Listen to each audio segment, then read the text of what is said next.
Hi Hill Avenue, it's Mr. Smith and I'm here with another English lesson. And in today's lesson we're looking at describing the character, both in a positive way and a negative way. So building on from our location we described last week.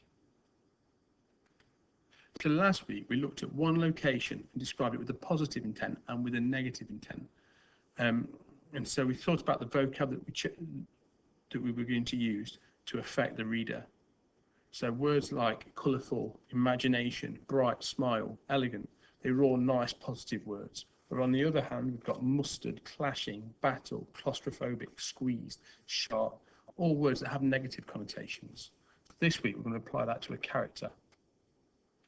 Now before we look at that, obviously in the press recently and the wider social issue, one of the big things of late has been the Black Lives Matter campaign.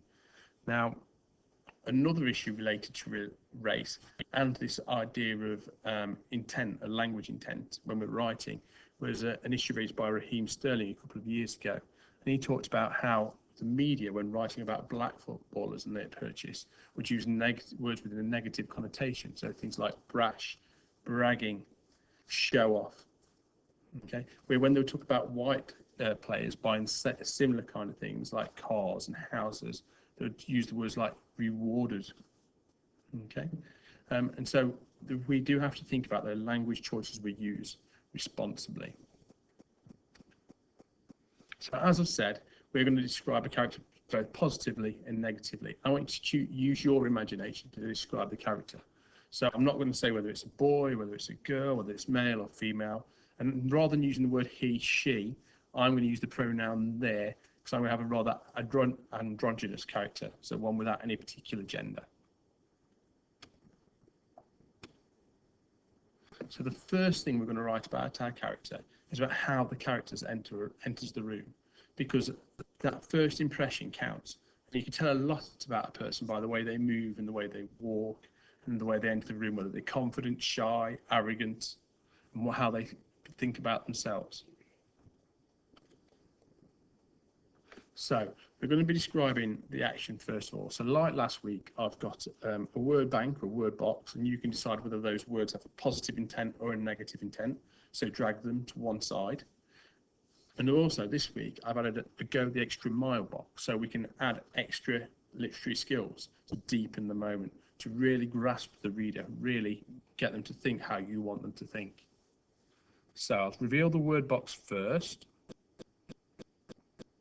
There we go. So if you pause the video and then think about which words have a positive intent or a negative intent.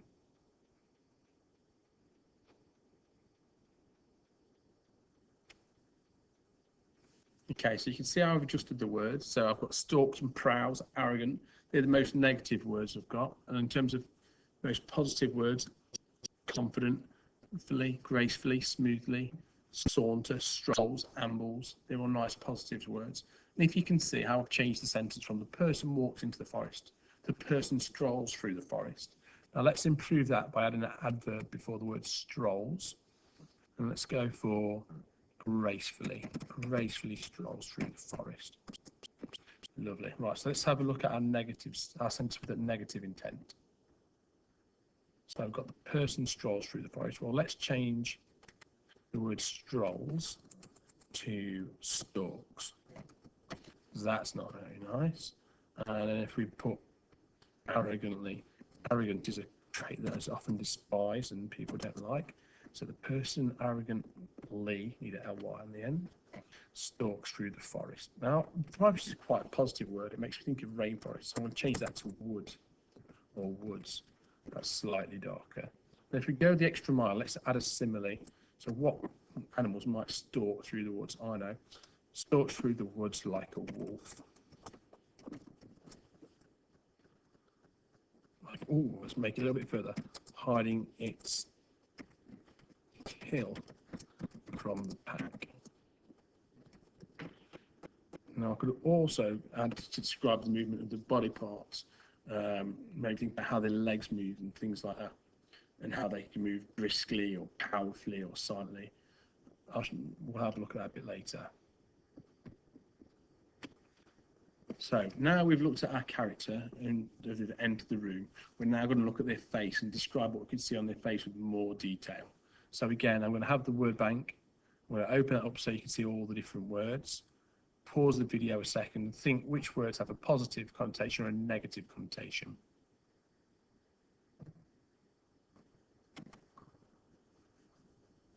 So let's look at the sentences, the words again. So I've got round, wide and warm, gaze, explore. They're kind of positive words. But narrow, sinister, cold, calculating, glare, stare, probe. They're all kind of negative words. So you can see how I've changed their eyes look through the trees to their warm round eyes look through the trees. You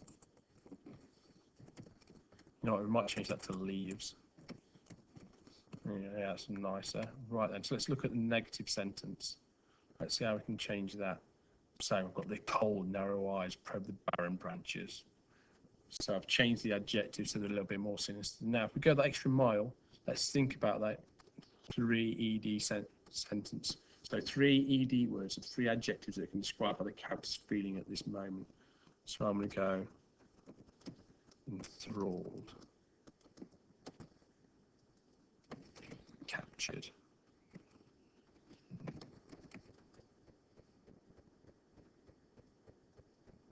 oh, you know what, I'm going to sandwich that. Enraptured, enthralled, captured. The cold, narrow eyes probe the barren branches. Now, if we go the extra mile as well, we can describe that face.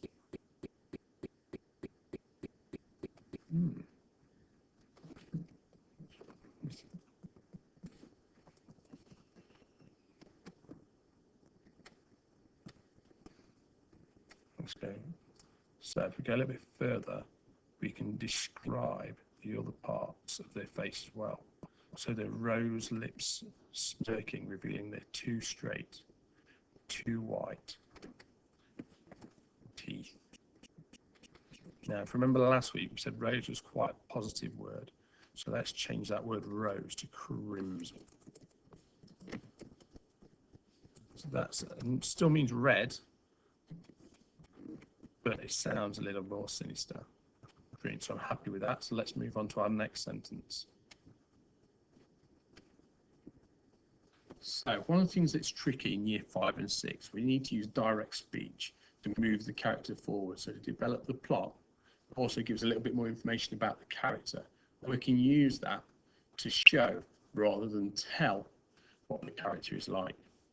So again, we've got the word box. So if I move this down, you can decide whether those words are a positive or negative intent. So pause the video and have a go at that. Right then, so let's look at this sentence.